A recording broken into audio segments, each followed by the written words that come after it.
Bismillahirrahmanirrahim. Assalamualaikum warahmatullahi wabarakatuh. Alhamdulillahirabbil alamin. Allahumma shalli wa sallim wa barik ala Muhammad. Anak-anakku sekalian yang Bapak banggakan, alhamdulillah pada siang ini kita bisa bersilaturahmi dalam media daring, di mana kita ketahui bahwasanya kita dalam 2 tahun terakhir ini berada pada posisi atau kondisi pandemi COVID-19.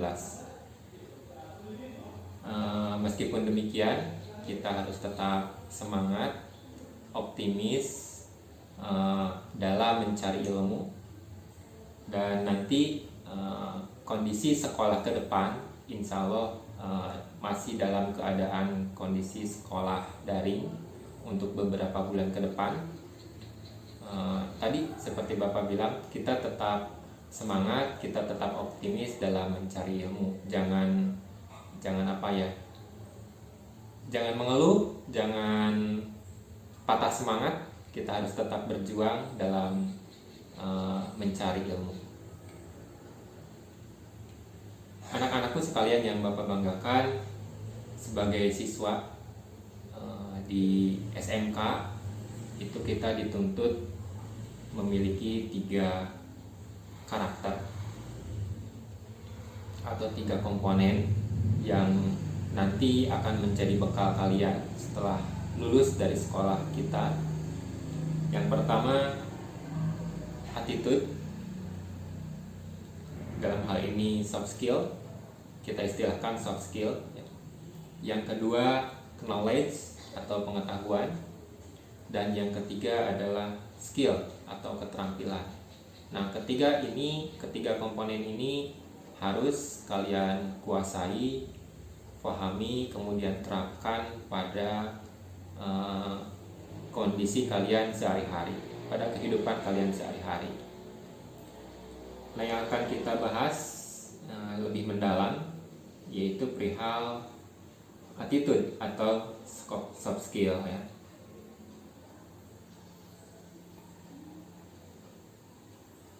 Menurut riset Stanley, ada 10 faktor teratas yang nanti mempengaruhi kesuksesan seseorang. Yang pertama, kita harus memiliki kejujuran. Ya, kejujuran ini penting dimanapun, dalam posisi apapun, kapanpun gitu. Kalian mau sedang sekolah atau nanti kalian masuk ke dunia kerja, kejujuran itu nomor 1. Alangkah tidak baiknya hidup seseorang kalau misalkan nanti sudah tidak dipercaya oleh seseorang gitu, karena dia tidak jujur. Nah, itu kan sangat merugikan ya, sangat merugikan. Jadi kejujuran itu sangat penting, menjadi nomor 1 dalam riset Stanley kali ini. Yang kedua, disiplin yang keras. Nah, kita pun harus disiplin dalam menerapkan aturan-aturan, baik itu nanti di sekolah, di masyarakat, ataupun nanti di dunia kerja setelah kalian bekerja ya. Harus disiplin sesuai dengan aturan, ikuti apa yang diperintahkan oleh pimpinan, oleh perusahaan, ikuti dengan baik. Yang berikutnya, yang ketiga, kita harus mudah bergaul. Nah, gaul di sini kita pun harus punya batasan. Tentu gaul yang positif, tidak boleh gaul yang negatif ya. Karena nanti akan dampak kepada karakter kita. Kalau kita bergaul dengan yang baik, insya Allah kita pun akan ikut terbawa menjadi baik. Begitupun sebaliknya. Jadi kita harus gaul, tapi gaul yang baik, yang positif, yang mengarah kepada cita-cita kalian di masa mendatang. Jadi harus terarah, harus ada batasan yang benar. Yang keempat, adanya dukungan pendamping. Nah, di sini dukungan dari orang tua, dukungan dari guru, dari teman-teman, itu pun sangat mendukung. Tadi kalau kita gaulnya dengan yang baik, maka dukungan pendampingnya pun insya Allah akan yang baik. akan mengarah kepada yang baik-baik gitu. Yang kelima, kerja keras. Nah, kita nggak bisa nyantai-nyantai, dalam artian seseorang mencapai puncak, mencapai level tertentu itu bukan dengan ujug-ujug gitu, bukan dengan sekejap mata gitu. Tentu dengan proses waktu, dengan kerja keras yang luar biasa, dengan prestasi ya. Nanti kalau misalkan di dunia kerja, kalau kalian biasa-biasa saja, ya tentu tidak akan up ke level yang berikutnya. Istilahnya kalau dalam dunia kerja itu ada promosi jabatan, ada kenaikan gaji misalkan. Nah, kalau kita nggak kerja keras gitu-gitu aja, ya nggak bisa. Harus memperlihatkan gitu. Jadi kita harus naik itu dengan kerja keras, dengan prestasi, bukan dengan yang instan gitu. Bukan dengan yang instan. Jadi harus kerja keras dimanapun, kapanpun, tempatnya, waktunya, ya harus kerja keras. Yang berikutnya, kita harus mencintai atau kecintaan kita pada apa yang kita kerjakan. Harus mencintai apa yang kita kerjakan. Kalau misalkan kondisinya kita bekerja dengan terpaksa, itu hati kita pun pasti nggak akan benar. Efeknya kita akan bekerja ya asal-asalan. Asal udah melakukan pekerjaan ya udah aja gitu. Asal nggak dimarahin oleh pimpinan ya udah aja. Jadi kita harus mencintai supaya bisa berkembang, baik itu nanti si perusahaannya ataupun diri kitanya, karena kita bisa mengembangkan apa yang menjadi potensi kita nantinya ya. Jadi harus mencintai pekerjaan. Yang berikutnya, kita harus punya jiwa kepemimpinan. Ya, di sini kalau jiwa kepemimpinan biasanya itu harus dengan pengalaman, harus dengan latihan gitu. Ekstrakurikuler merupakan sarana untuk mencetak jiwa kepemimpinan. Ikuti ekstrakurikuler yang ada.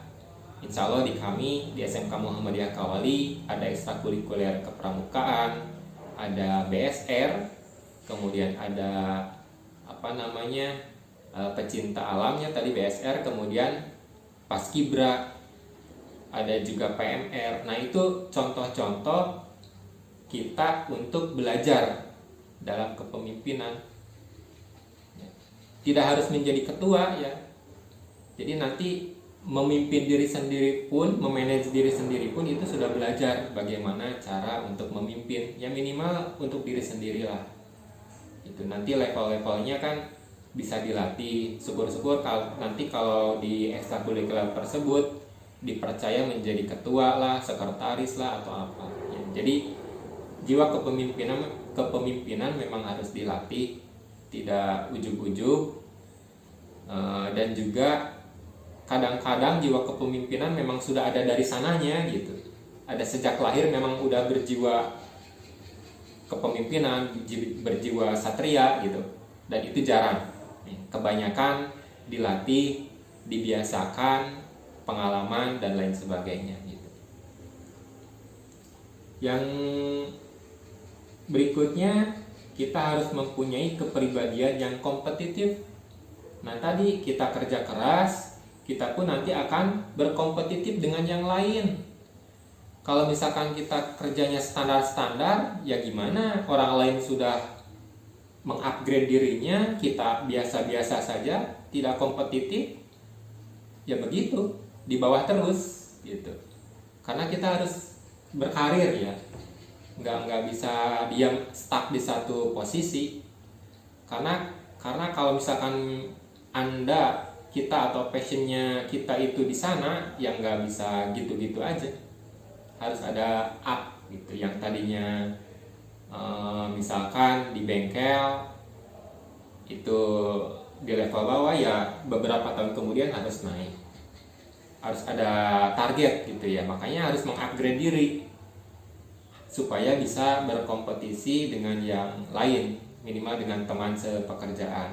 Tapi kompetisi yang positif gitu ya. Tidak dengan cara-cara yang kotor, tidak dengan cara-cara yang tidak baik, misalkan melakukan hal-hal yang negatif gitu ya, sehingga terlihat kita itu menjadi lebih baik. Tidak seperti itu ya. Tapi dengan alami, kalian bagaimana caranya supaya bisa berkompetisi dengan yang lain secara sehat gitu. Perlihatkan yang terbaik. Kemudian hidup teratur.